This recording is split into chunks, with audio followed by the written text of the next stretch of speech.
Hello, welcome back to another episode of Let's Talk About Movies. I'm your host, Diego Crespo, continuing our unofficial trilogy of Scooby-Doo retrospectives for the Halloween season. We are back. We've come full circle, and we're here to talk about Scooby-Doo Return to Zombie Island, a follow-up to the best Scooby-Doo thing maybe ever in the history of existence. With me to talk about it again is Christian Patches Morgutia. How are you, my friend? Like ZOINKS, Diego. I can't believe Scooby-Doo's 50 years old as of today. Or Yeah. this year, actually. Not today. That was like a week or two ago. Oh, okay. Well, happy birthday, Scooby. You're so old, and most of your stuff is really good or watchable, and that's very impressive. Uh, no spoilers, but will that hold up when we talk about today's movie? Who knows? Listen to find out. What have you been up to since the last time we've been recording? Well, besides work, I watched Return to Zombie Island a week ago, I think. And I have some feelings about it. I also have feelings. We've been to every haunted house, park, and carnival, north, south, east, and west of the Mississippi. We don't have a mystery to solve. Maybe we solved them all. We're going on vacation. Let me just say really quick that I watched the second live action film again. Uh-huh. And we'll talk a little bit about it, but I was pleasantly surprised. It's not a great movie either, but I enjoyed it much more than the first film, and I don't know if that's a controversial take or opinion. But it depends, I think, on who you talk to, really. Some people like it more, some people dislike it. I'm kind of like one of the people that likes the first live action movie better. But again, I haven't given Scooby-Doo 2 Monsters Unleashed another watch in what seems like forever. So who knows? Maybe my opinion will change on that.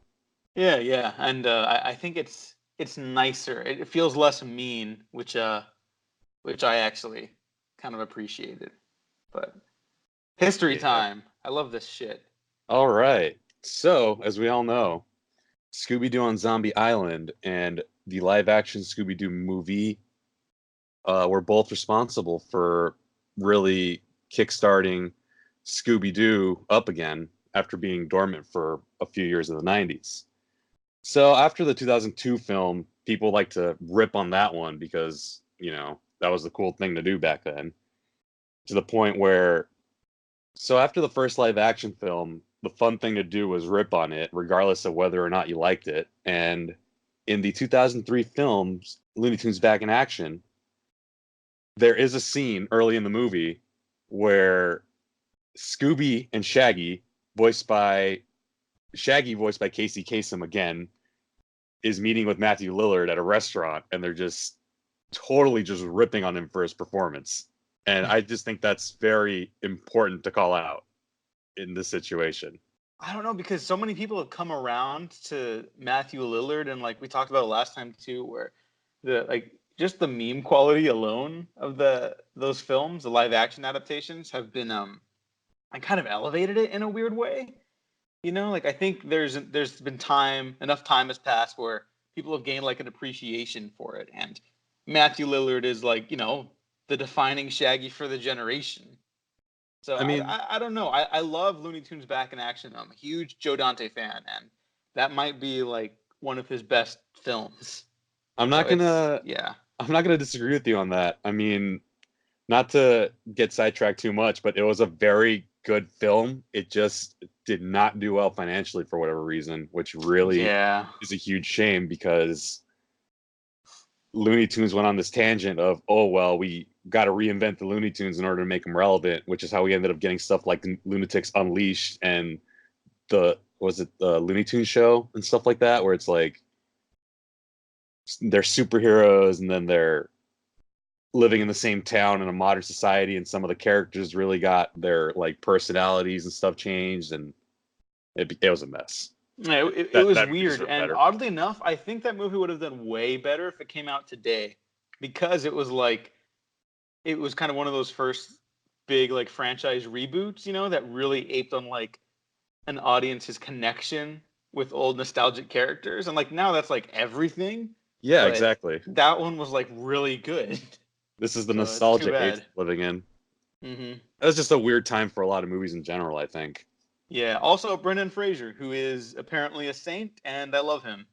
He's underappreciated, not Very, unappreciated. very much so. God bless Brendan Fraser. Yeah. Watch Doom Patrol, everyone. He's really good in it. Sure is nice out here on the open sea. Like nothing bad's ever happened in paradise. Yeah. Where did you say this island was that we're going to? The darkest reaches of Davy Jones' locker. We are now making the return to Zombie Island. Electric Boogaloo? Yeah, I have to agree with you on that. Let's just do a quick rundown of the cast here. So, compared to Zombie Island, a lot has changed. A lot of the original voice actors have passed. There were, I think, 2 or 3 movies where they were able to reunite the original early 1970s cast for a while, minus Don Messick, who had passed away in 97. But now we have Frank Welker returning as Fred, but now doing double duty as Scooby-Doo. Matthew Lillard as Shaggy. We got Grey Griffin as Daphne. And the main change is Kate Micucci takes over as Velma. And, of course, we have a guest appearance from Cassandra Peterson, better known as Elvira, Mistress of the Night, as herself. Maybe So- the biggest name of the cast, which I did not know going in.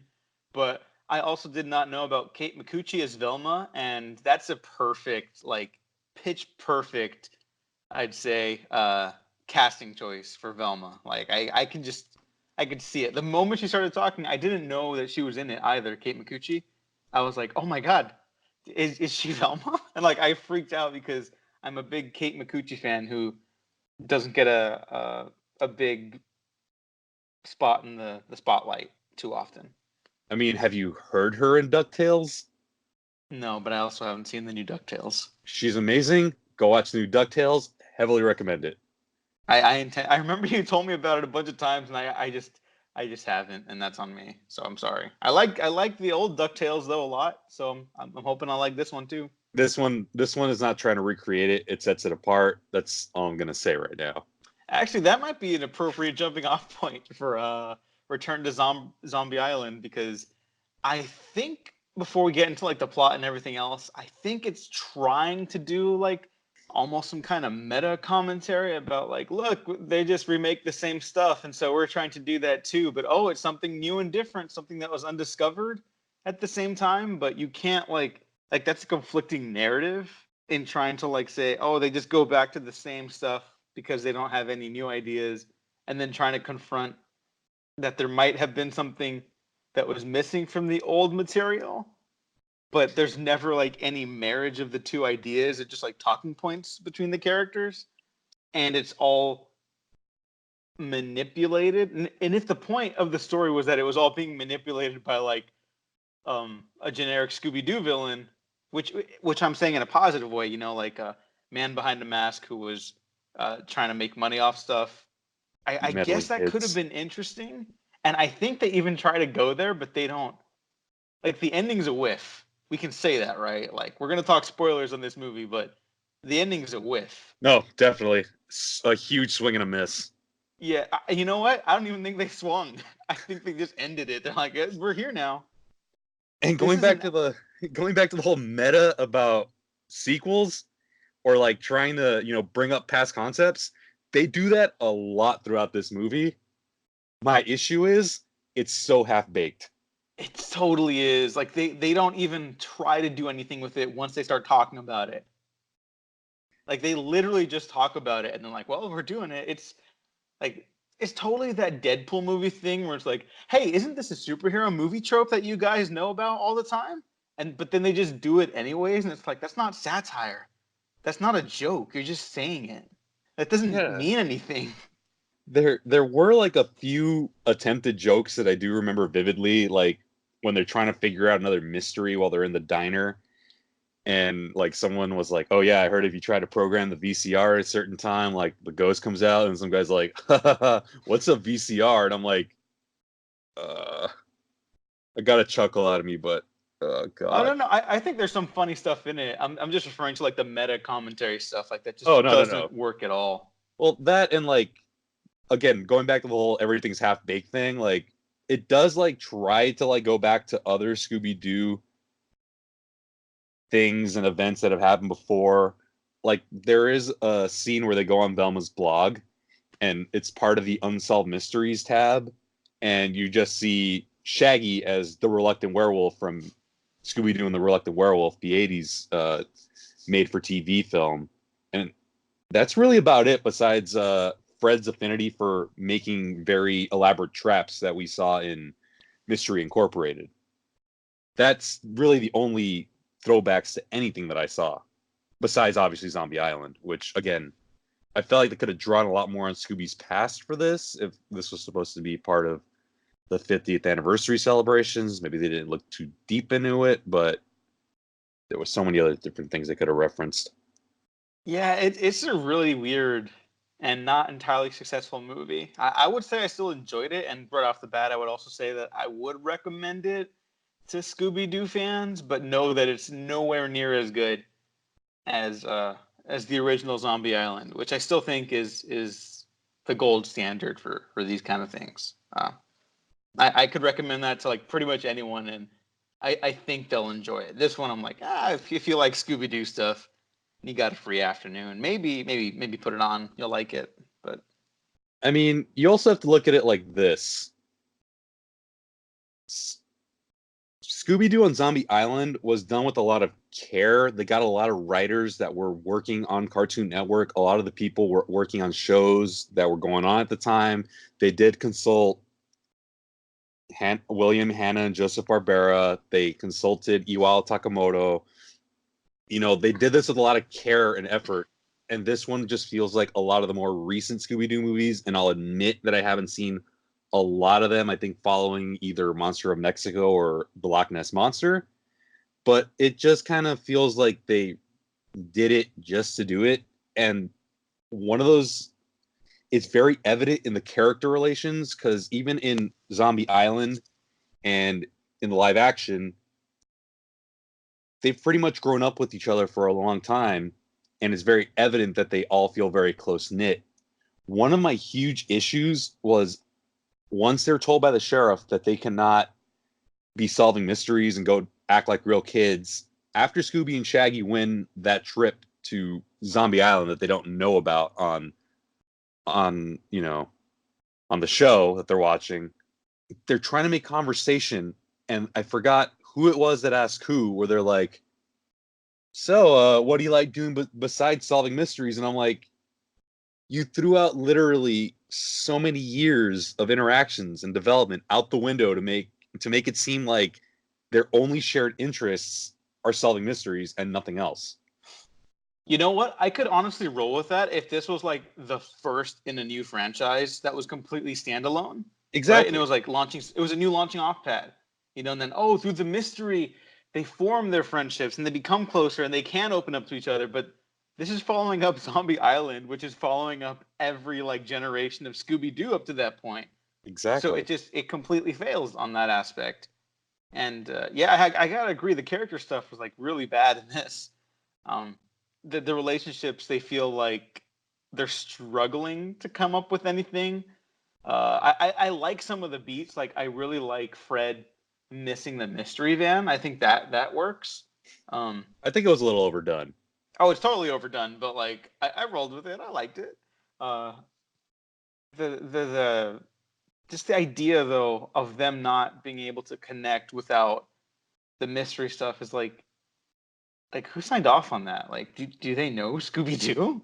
It's fine if they don't, but like again, you're following up years of stories that are just about these people caring about each other while solving mysteries together.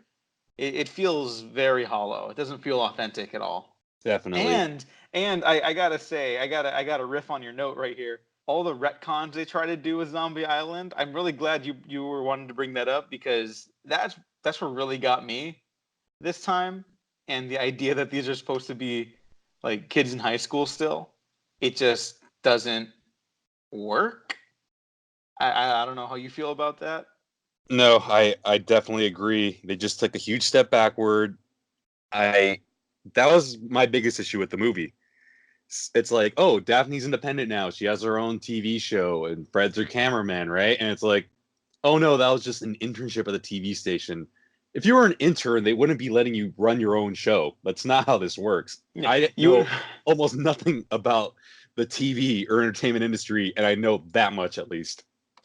Okay, I know more about the realm of journalism, and let me just say, yeah, no, you're not doing shit. You're getting coffee. And I'm not even saying I want to see Daphne and Fred have to do that. But I'm just saying, like, you got to lend some credence to these characters that, again, in a previous iteration that you're intentionally following up, you can't just, like, slap all that aside or be like, oh, actually, this was what happened. Retconning, like, sucks. Like, it's very rarely done well in any medium, let alone a direct-to-video sequel to a direct-to-video movie from the 90s. I don't know. That was a huge bummer for me. That really felt like it was kind of demeaning a story that they were following up, or even just like the characters. Because then you got this whole thing with like Velma being like, I've always thought there was some stuff left untold from the last mystery on Zombie Island. And the characters are like, really? And then that was me. I was like, really? You know, like, it's a supernatural mystery, but it's not like unsolved. Like, the movie's closed off. It's a closed off loop. You got everything you needed. Well, there was kind of a plot hole in the first movie, which was what happened to the treasure, which does Morgan Moonscar's treasure, by the way, which does get addressed in this, but was everything else necessary? Yeah. But I'll tell you what was the necessary. big thing. I will tell you what was necessary. Was towards the end of the movie when the cats that have been lingering around the island since the first movie ended up attacking the gang and the cast and crew. Oh yeah, I love that, but I guess I'll just do a quick rundown of the basic plot. Honestly, I don't feel like we need to break down everything that happens in this movie because No, I agree. I thought it was kind of boring for some stretches of it too. It was. So the gang, on previous iterations, I don't know if this is like following a specific canon. Not really. They're just solving mysteries at first. Okay, where the gang has decided not to do any more mysteries after a stern lecturing from a local sheriff in Coolsville, I believe, right? It should still be Coolsville. They didn't say exactly where they were at, but let's just assume it's Coolsville. Okay. And Fred has sold off the mystery van. Everyone's just kind of hanging out. It looks like they're doing all right, but they're in high school, so they don't really have big worries, which is still a shock to me that they're in high school, but whatever. Taxes. And Scooby and Shaggy, or Shaggy specifically, wins a contest on an Elvira show to go to a tropical resort, and lots of fun shenanigans ensue. But lo and behold, it's actually Zombie Island, and they're stumbling upon mysteries. But before they went to the island, the rest of the gang had to promise Scooby and Shaggy that they would not investigate any mysteries, because they just want to have a good time and relax. And I can roll with that premise because, of course, that's not going to last. And it's kind of fun to see them like almost like addicts, just like, hey, so this is mysterious, right? Like, this is weird. It's not just us, right? And I thought that was kind of fun. But then it goes on way too long, and then it just gets boring. And this movie's 80 minutes, and it does not need to be 80 minutes long. This is longer than the original Zombie Island. I did not know that. Yeah. I mean, I don't know if you felt it, but I certainly did. I did feel it, though. I don't know why it's longer. Far less happens in this movie. Or I guess technically more happens, but it's just way duller.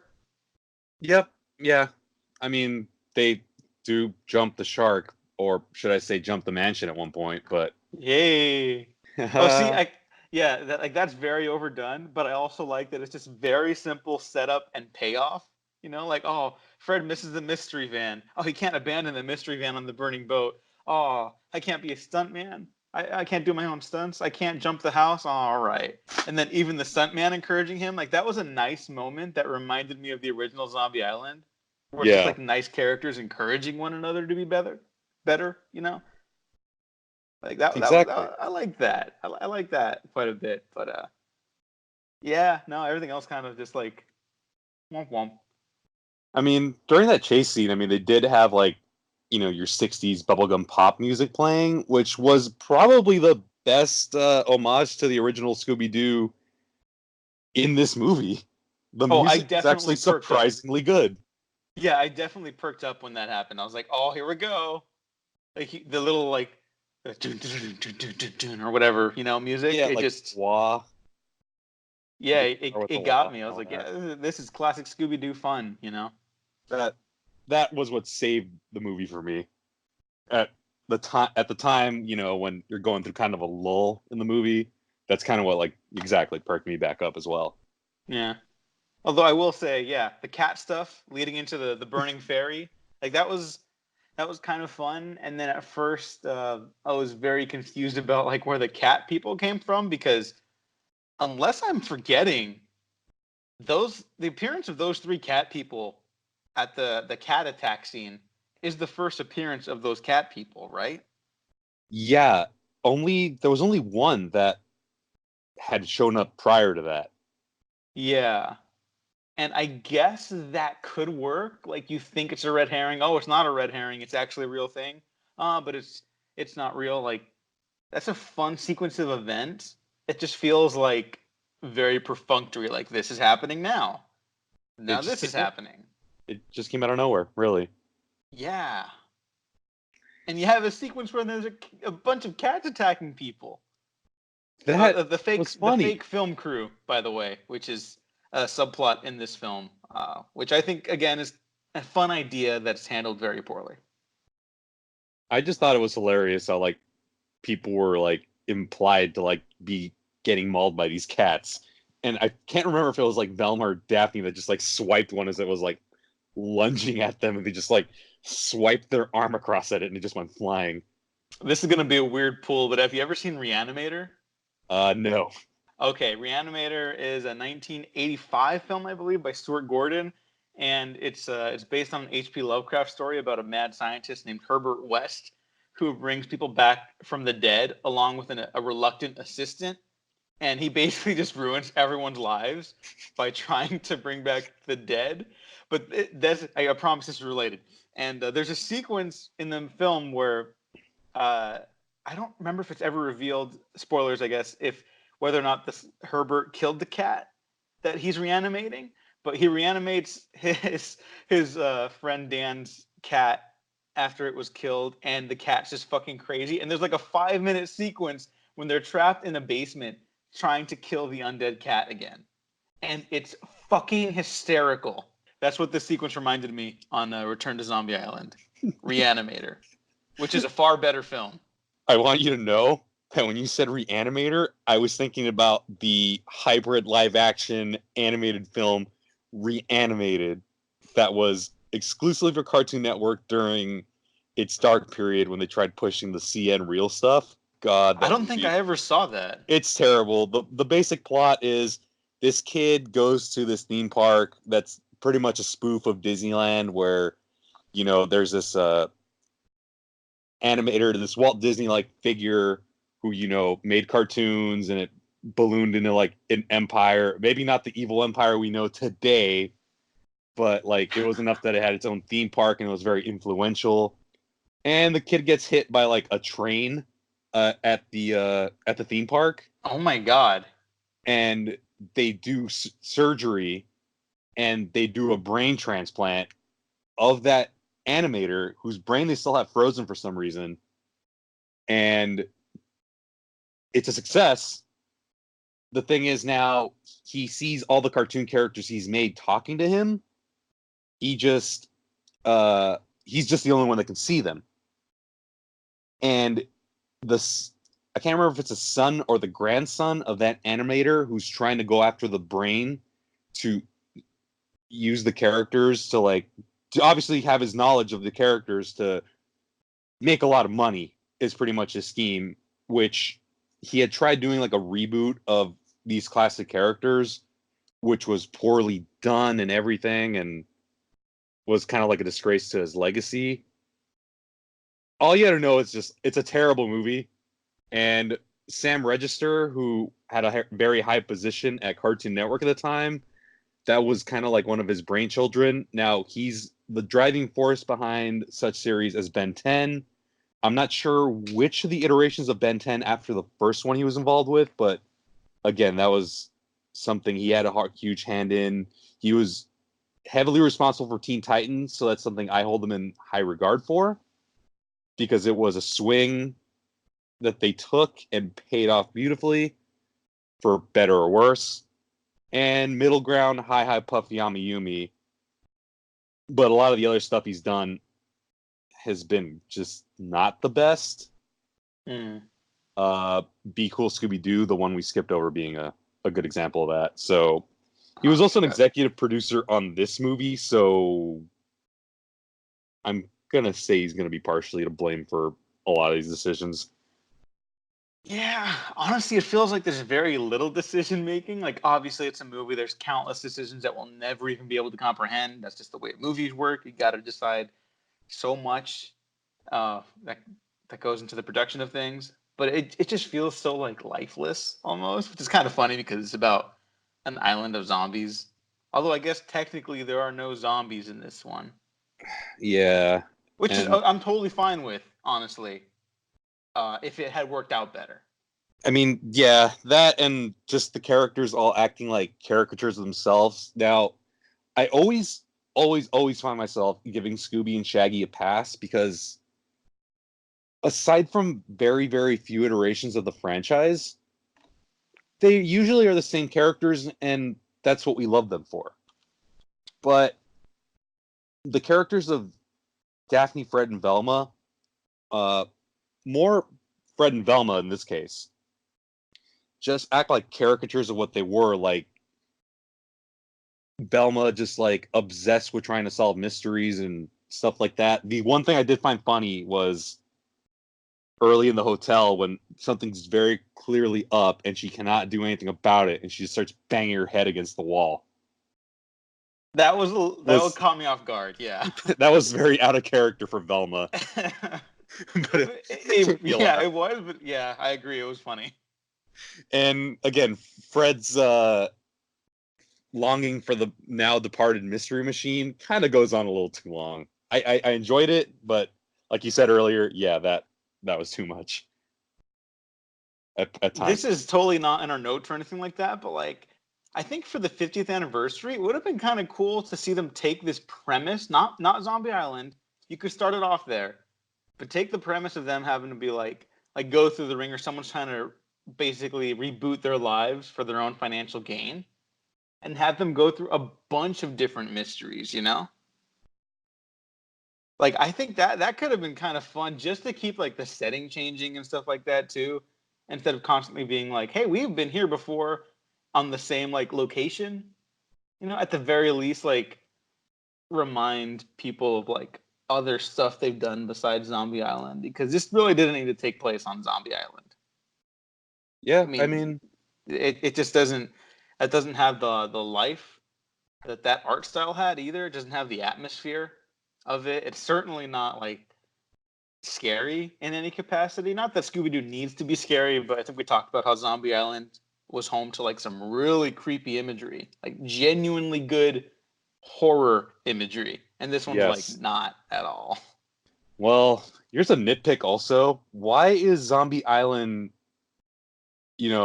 why does it have a sparse tree cover? Wasn't the original Zombie Island like in a swamp where there were all kinds of trees everywhere, and that drove home like the whole scary atmosphere because it's really dark, and here it's like, oh yeah, there's a tree there, there's a tree over there, and I'm just like, again, this is a nitpick, but why?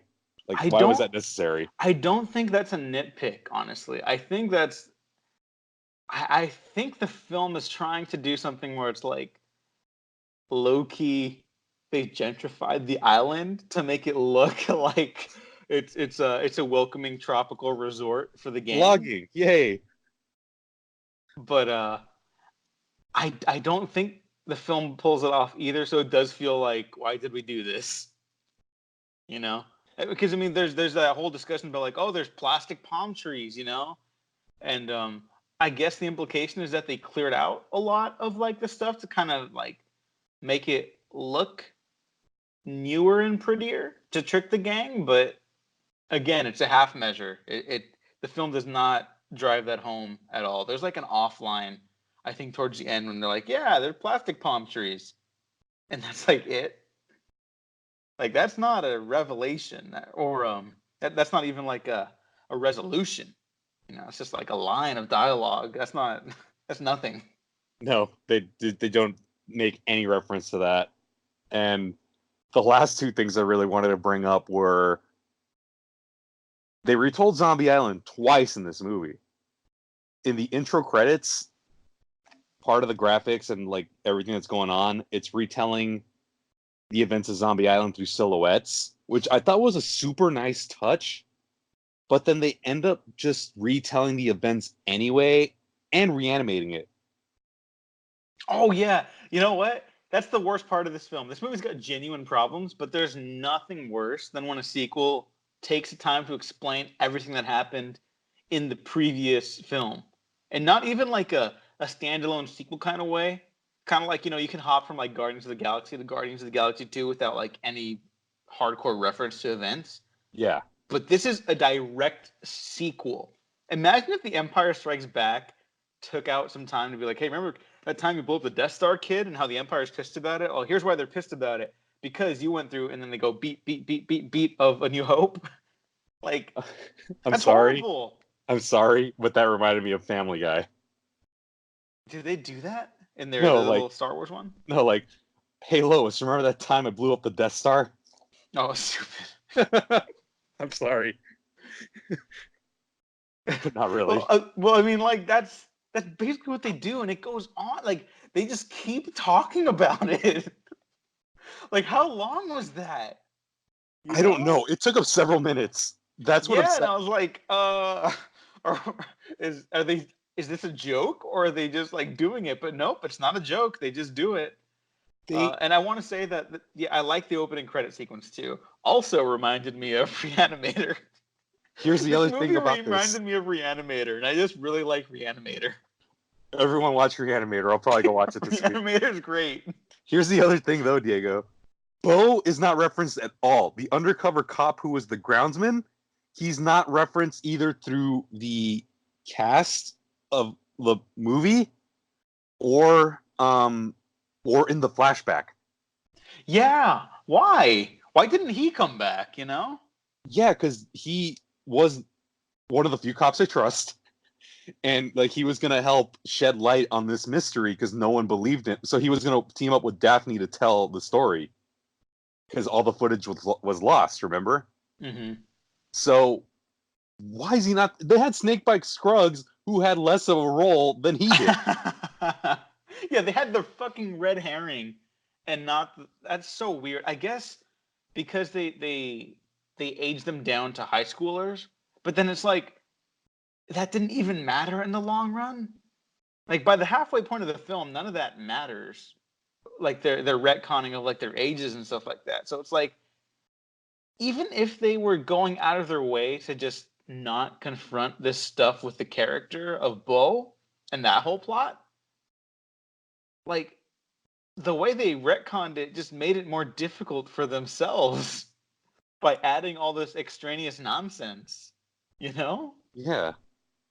It's a weird movie, and not in a good way.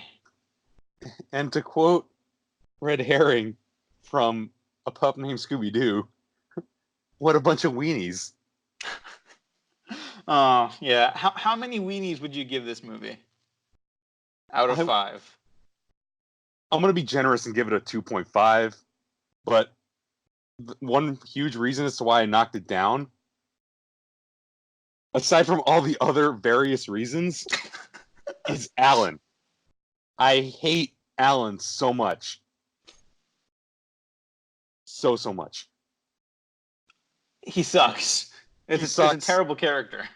Yeah, because he offers nothing new. He's just your stereotypical jerk of a Hollywood movie director. And he's the one that ends up profiting from this in the end. And I always hate endings where the jerk still ends up like with a payoff in the end, and the good guys get like nothing out of it. I would be cool if there was like a point to it, but it's not. It's just, again, something that just happens, you know? There's no like tension or like interest in any of the events that are like occurring on screen.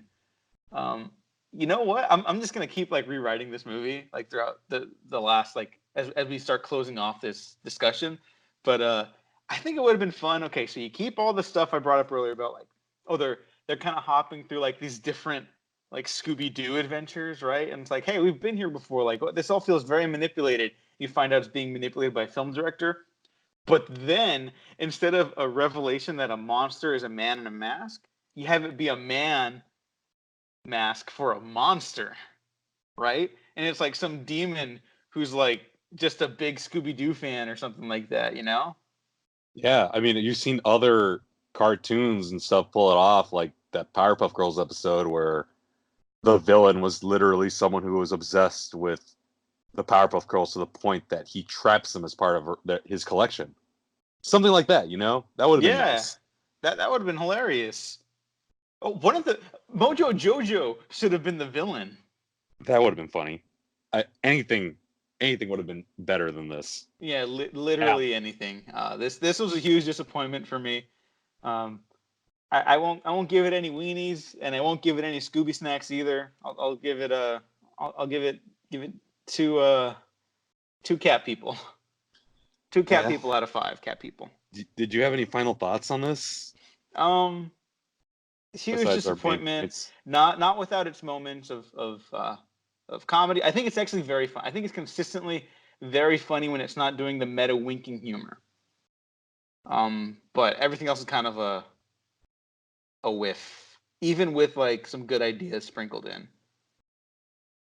All right. Yeah, not crazy about it. My 2 cents is, I know the nostalgia thing is, huge. It's why everyone on Facebook comments, bring back Teen Titans Go sucks, or, oh, they brought back Blue's Clues, why'd they bother doing that, or something like that. And the thing is, people don't realize is like, you're taking properties you grew up with and they're reintroducing it to a younger audience. You are not the target audience. Stop being held back by your nostalgia goggles, because way back then things were allowed to die out and eventually take on its own form if they decided to bring it back. We saw that with Space Ghost Coast to Coast, Harvey Birdman, Attorney at Law, and no one who grew up with those like cared at all that they brought it back in a completely different iteration. Whereas again, Teen Titans Go, Blue's Clues, or like Thundercats Roar, like, don't act like you watched the original Thundercats, because you didn't. It was never popular to begin with. And my question here is, who was the target audience for this movie? Seriously, who was the target audience for this movie? You know what? I'll tell you a very sad answer. People who liked Zombie Island, and that's it. Because they know that that's a very popular Scooby-Doo, like, aspect of the Scooby-Doo history, and they know people in our age will check it out. And so it was just a very cynical approach to make some quick Scooby-Doo money for the 50th anniversary. I'm willing to bet that's exactly what happened. It didn't have to be, it didn't have to be a cynical exercise. I think it could have made a real, like, quality Scooby-Doo adventure out of it. But we did not get that. And that's fine. We'll move on with our lives. We'll probably forget about it the moment we stop recording this episode. But but that is too bad. I will be real with you. They did do the original Scooby-Doo Where Are You series box set for the 50th anniversary. They could have re-released the first 4 of the direct-to-video Scooby-Doo movies, like in a Blu-ray or something. Something nice. Mm-hmm. But instead, we got this. And again, going back to the whole audience, like, most of the people that grew up with Scooby-Doo, like, in its 70s and 80s runs, are most likely not going to check this out unless they're a hardcore Scooby-Doo fan and they're a completionist or something. people who grew up with Zombie Island might curiously check this out, but I guarantee you not everyone's going to go out of their way to check it out. Like, a lot of people have kind of grown out of it and will just complain that they touched something they grew up with or something. And younger kids today aren't, like, they most likely did not watch the first Zombie Island before this. So, exactly, who is it for? Here's an idea. Tackle some new ground. If anyone at Warner Brothers Animation is listening to me, take Scooby and the gang to outer space. I mean, Hanna-Barbera did that with Josie and the Pussycats. There was Josie and the Pussycats and Josie and the Pussycats in outer space. And the entire series was a rip-off of Scooby-Doo in the first place. So there shouldn't be any issue there, is my thing. Make them go to outer space. Make them, I don't know, just cross it over with other horror properties the way you did Supernatural. They accidentally end up on the first large colonization mission to space, right? You don't have to do it for a whole series. Just do it for another one of these movies, and then oh no, there's a space ghost on board. Oh my God, have Scooby-Doo meet the Xenomorph. That's my pitch. Scooby-Doo dies. No, I didn't say that. I guess Jesus. Oh my God. But no one's dying. Just, have him meet the Xenomorph. The only thing that's dead is good ideas for Scooby-Doo. Or Predator. The Predator franchise is dead in the water again. So just have him meet the Predator. This is my final thought. Scooby-Doo and Zombie Island and the 3 films that followed it up, as well as a live-action movie, as like I said, rejuvenated Scooby-Doo to the point where it kept going. I mean, we're celebrating his 50th anniversary. Scooby-Doo's an icon of American animation, American pop culture, and animation in general. Those saved the franchise. And this one, I would argue, just keeps it afloat. That's it. It just keeps it going. Yeah. I'm sure there'll be another good Scooby-Doo movie in the future, and whenever it comes out, we'll talk about it. But until then, thank you for suggesting we do this. This was your brainchild, Mr. Patches, so thank you very much for coming on. Why don't you let the people know where they can find you? You can find me at Twitter, at Machapon, followed by an _.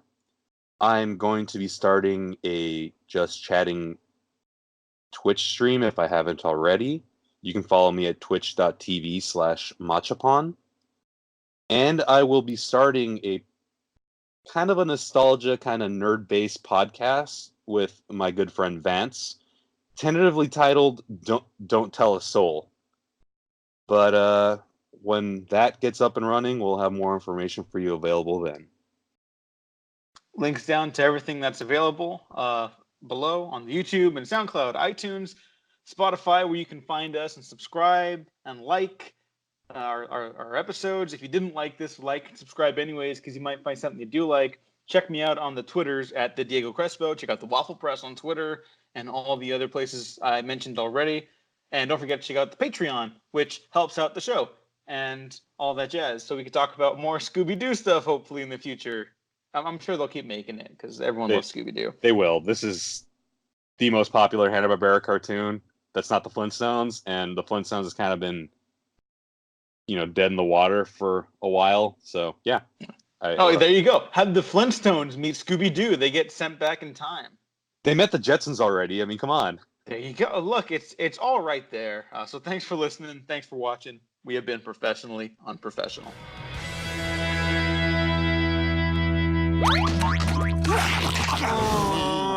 I think we've reached our limit for the day.